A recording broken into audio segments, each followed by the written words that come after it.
Hello everyone, इस video में हम सॉल्व करने जा रहे हैं बेसिकली एक डेरिवेशन जो कि आपका शो करेगा determination of viscosity using sphere method. ठीक है, ये फॉलोइंग स्पेयर मेथड। तो यहाँ पे मैं लिख देता हूँ following sphere method to calculate viscosity या डिटरमाइन विस्कोसिटी।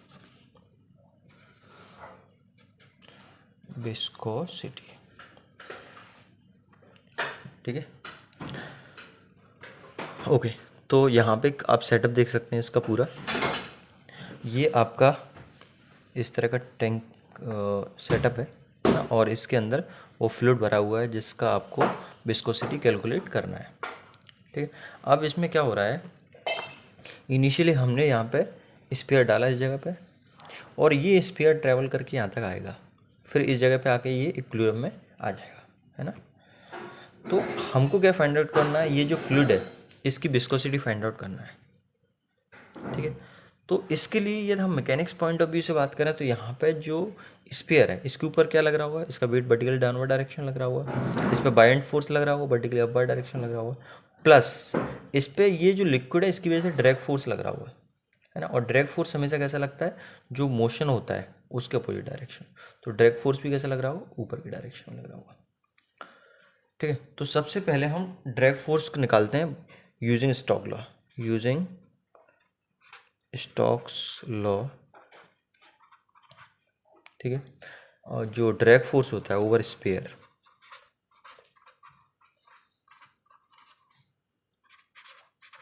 उसको वैल्यू होती है आपकी F equals 3 pi mu U और D। ठीक है, ये होता है ड्रैग फोर्स का फॉर्मूला।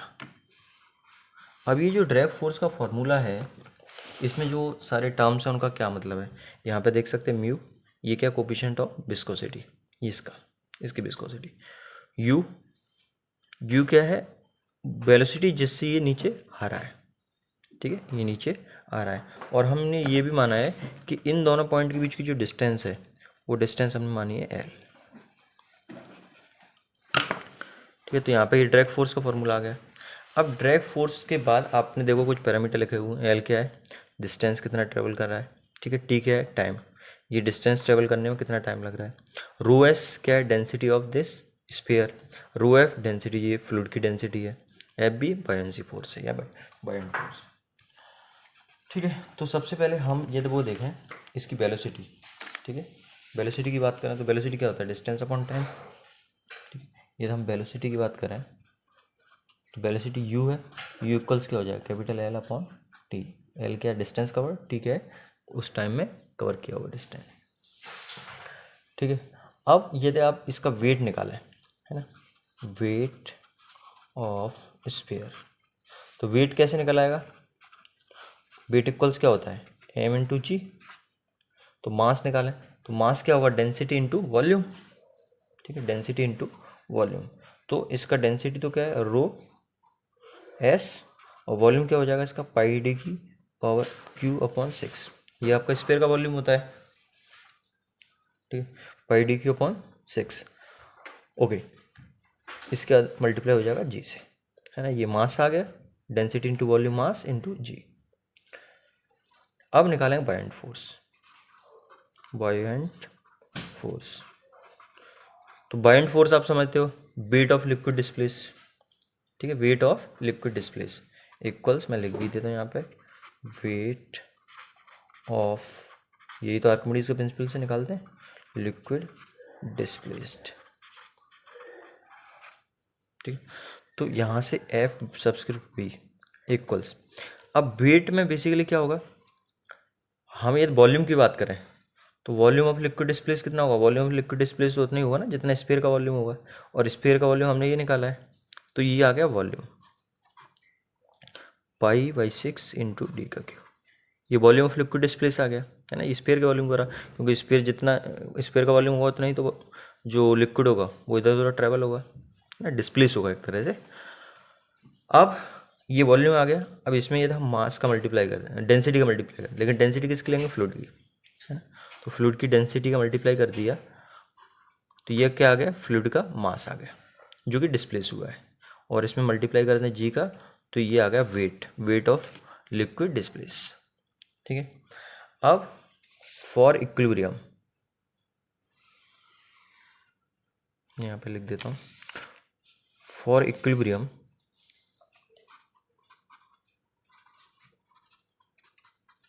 किसका इक्विलिब्रियम, स्फीयर का, ऑफ स्फीयर।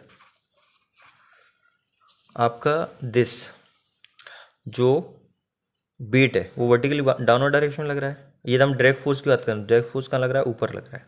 देखिए ये बैलेंस है, इसलिए क्योंकि यहाँ पे डायरेक्ट फोर्स लग रहा है, और डायरेक्ट फोर्स किसके बराबर होगा, आपका डायरेक्ट फोर्स इक्वल्स होगा आपका वेट माइनस एफ वी।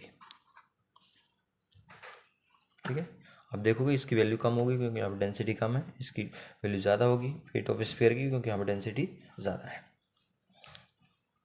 ठीक है, क्योंकि ये ऊपर से नीचे ट्रेवल कर रहा है, तो ये जो डायरेक्ट फोर्स है वो भी कैसा लगेगा, ऊपर की तरफ लगेगा, या अपोजिट डायरेक्शन लगता है मूवमेंट का। ठीक है, तो यहाँ से आपका डायरेक्ट फोर्स आ गया। अब ये हम वैल्यूज़ पुटअप कर देते हैं। अभी जो हमने वैल्यूज़ कैलकुलेट की थी, वैल्यू क्या है, डायरेक्ट फोर्स की वैल्यू लिख देते हैं। तो डायरेक्ट फोर्स की वैल्यू अभी हमने निकाली थी 3 पाई म्यू और capital you into D, you और डी, ये डायरेक्ट फोर्स आ गया, इक्वल्स वेट, वेट अभी हमने निकाला है पाई डी क्यू अपॉन 6, ये देखो यहाँ लिखा हुआ weight, into rho S g. फिर बायोंसी फोर्स निकाला, ये बायोंसी फोर्स है, तो minus pi D cube power 6 rho F into g. यहाँ से आप क्या कर सकते हैं, 3 pi mu U D equals pi D Q upon 6, इसको कॉमन ले लें, है ना, इंटू जी, ये कॉमन ले लें, तो यहाँ पे क्या बचेगा, rho s minus rho f. ये सब आपको मालूम है, रो एस क्या है, density of sphere, rho f क्या है, डेंसिटी ऑफ फ्लूइड। तो अब आप देखो इसमें कुछ कैंसिल आउट हो सकता है क्या, ओके ठीक है, तो कोई नहीं, कैंसिल हम बात करें, तो यहाँ से म्यू निकाल लो, तो म्यू इक्वल्स क्या आ जाएगा, पाई डी क्यू जी अपॉन 6, और ये सब नीचे आ जाएगा, डी क्यू अपॉन 6, और ये बाकी चीज़ें नीचे आ जाएंगी। तो ये क्या है, इंटू 3 इंटू पाई, ठीक है, इंटू यू इंटू डी, ये बचा, ये म्यू इधर रह जाएगा, ये 3 पाई आ गया, 3 पाई आ गया, और ये यू डी आ गया। ठीक है, into rho s minus rho F. अब कैंसिल क्या क्या हो सकता है वो देख लीजिए, ये डी है तो यहाँ से कैंसिल होकर ये स्क्वायर आ जाएगा। ठीक है, पाई से पाई कैंसिल आउट हो गया। ठीक है, तो म्यू इक्वल्स आ गया आपका, इधर ऊपर क्या बचा, डी स्क्वायर और जी बचा, और नीचे का बोला 16, 6 3 से 18 इंटू 18 आ गया, और यहाँ पे क्या है, ये कुछ नहीं है। ठीक है, 18 और बचा mu, sorry u, rho s minus rho f. ठीक है, तो आपका ये फाइनल एक्सप्रेशन आ गया। ठीक है, इसको चाहो तो आप इस तरह से भी लिख सकते हो, mu equals G D square upon 18 you capital you और रो एस माइनस रो एफ। और यहाँ पे जो टर्म्स हैं उन सब का मतलब आपको मालूम होगा, जी का मतलब है acceleration due to gravity 9.81, D diameter of the sphere है।